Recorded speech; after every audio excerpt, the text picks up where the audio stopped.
I'm wondering if you can talk about how to tell the difference between limitations that we're perceiving with our mind and limitations that life is presenting to us, and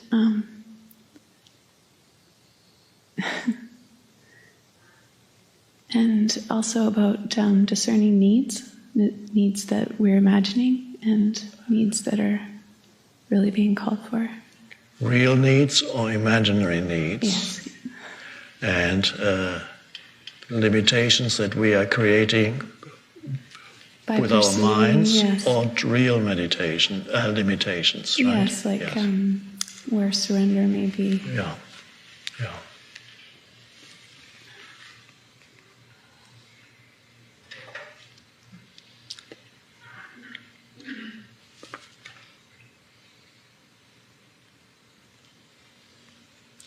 Well, the needs are really, the true needs are not that many. The true needs are for survival of the body, air, light, some food, shelter, clothing, some heat, depending what climate you live in, heating, water. Those are true needs. What goes beyond that is probably not a true need, not a need, but something else. Let's just briefly look at limitations.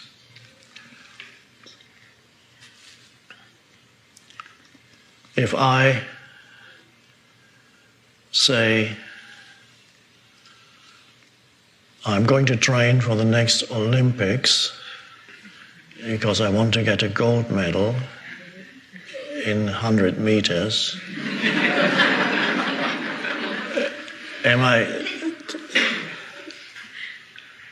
my mind says, no, you won't. Is that a true limitation, or am I imagining it? It is, of course, a true limitation. Some extreme New Age people might say, if you really wanted it, you could do it.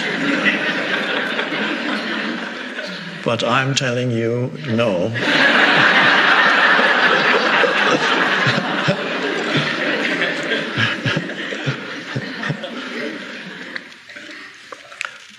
So there are certainly real limitations in your life, and with the example I just gave, it's relatively easy to see the difference between to recognize a true limitation.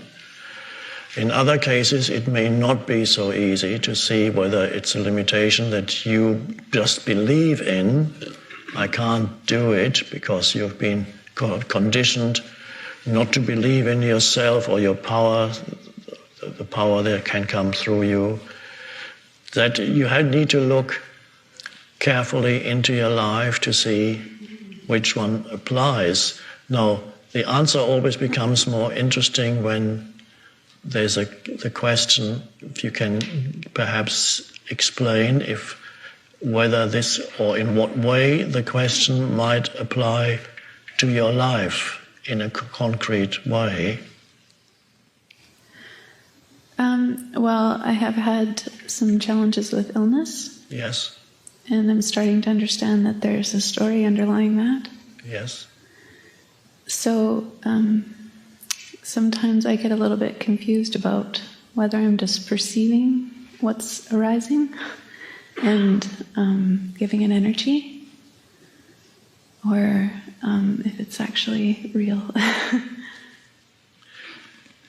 So there's a physical, an illness, or? I've had some challenges like neurological and you discovered something in your mind that may be connected to that? I think so, like there's definitely intensity that happens when I start thinking about it. Yes. It seems to generate a lot more constriction. Yes.